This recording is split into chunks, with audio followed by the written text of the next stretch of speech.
Bismillah ar-Rahman ar-Rahim. Assalamu alaikum wa rahmatullahi wa barakatuhu. Welcome to the third episode of our series, Tajweed, the art of reciting the Quran. Inshallah, what we're going to try to do is to begin every single episode with an interesting fact about the Quran, so that we gain knowledge and information about this blessed and holy book.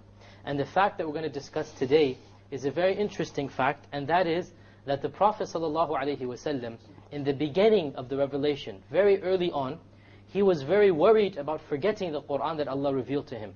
So what he would do was that when Jibreel would recite the Quran to him, he would immediately start repeating the verse even before Jibreel had finished the verse. And this was out of his concern and fear of forgetting the Quran.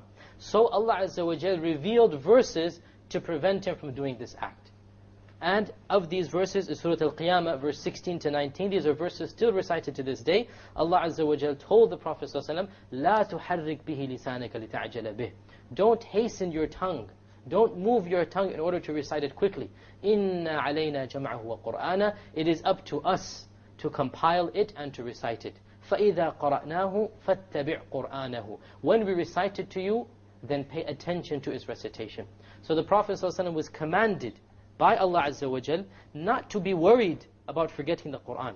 Allah would take care of him memorizing it. So don't hasten after Jibreel. Don't repeat the sentence even before Jibreel finishes. And from this act we also learn that when the student studies under the teacher, he should let the teacher finish completely the verse before reciting after him. In today's lesson we will discuss the proper pronunciation of the letters of the Arabic alphabet. And this is an integral part of Tawheed, of Tajweed. Without a doubt, the proper pronunciation of the letters is the single factor and the primary factor that differentiates a person who can recite the Quran properly from the one who cannot. This is the first thing that you notice, how he pronounces the letters. In fact, this is not just with Arabic, this is with every single language. With every single language, how do you tell a native speaker from a non-native speaker? The first thing, before even the words he uses, is the way he pronounces the words, the way he pronounces the letters. Therefore, in order to pronounce the Quran properly, to recite the Quran with tajweed, we need to know and learn how to pronounce the letters of the Arabic alphabet. And the way that we learn this, the way that we study this, is to study where the proper letter comes from. And this is something we call in Arabic makhraj. What is the place where the letter originates from? When we study the place where it originates from, we can try our best to emit that letter from that place. So we have the areas where the sounds come from. Where do the sounds originate from? There are 5 areas of the body where sounds of the Arabic language originate from. The first of these 5 is the chest area. This is the entire chest area over here. Okay, it is not a specific area. The entire wind canal of the chest. And from this, 3 sounds occur. We will discuss them in a little while. The second area where sounds emanate from is the actual throat. The specific throat, we have 6 letters that originate from 3 different areas within the throat. The second place where, or the third place where letters originate from is the tongue. And obviously the tongue is the most common place where letters originate from. And the tongue in the Arabic language, for the Arabic language, it has over 10 specific areas where the letter originates from. And this is the third of the 5. The fourth is the actual lips of a person. And from the lips, there are 2 areas where the sounds originate from. Once again, we're going to discuss all of these step by step. We're just giving you an overall picture of the 5 areas where sounds originate from. And the final area where a sound originates from in the Arabic language is the nose. And there's only one sound that comes from that, the sound of the ghunna, which we will discuss in a future episode. So these are 5 broad areas where the sounds originate from. And some of these areas are subdivided into more areas. For example, the throat is divided into 3 areas, the tongue into 10 areas, the lips into 2 areas, and so we have a complete total of 17 specific areas based upon the 5 general areas where the sounds originate from.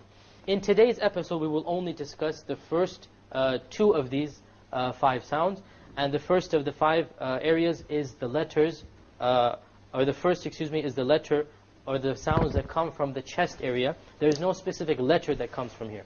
The sounds that come from the chest area are 3. And these are the sounds of the vowels.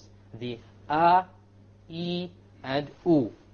So all of us know the vowels because there are vowels in the English language as well. The sound A, not the letter, the sound. The letter is alif, but the alif with a fatha is A. And then the sound E, which is a ya with a kasra, E. And then the wa with a dhamma, U. These 3 sounds are called the sounds of mad or elongation because we make them long. Where do these come from? These come from the entire chest area. So all of you do an A. Now where does it come from? You can tell it comes from the entire chest. E. Is no specific area, it's the entire chest. U. It's the entire wind canal that is making these 3 letters of the vowel. So the first area, which is that of the entire chest area, we have 3 sounds, no specific letter, 3 sounds. And these are the sounds of the vowel letters of Arabic. There are 3 vowel letters in Arabic, the A, the E, and the U. And alhamdulillah, I think most of the Muslims can say this properly because these vowels are common in many, many languages. The second of the 5 areas, which is this slide here, are the letters of the throat.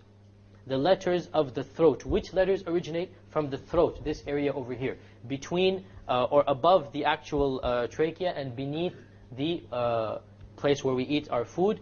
Within this area, there are 6 letters that come, and these 6 letters are divided into 3 categories. From the lowest part of the throat, which would be over here, the lowest part of the throat, we have 2 sounds or 2 letters coming, that of the hamza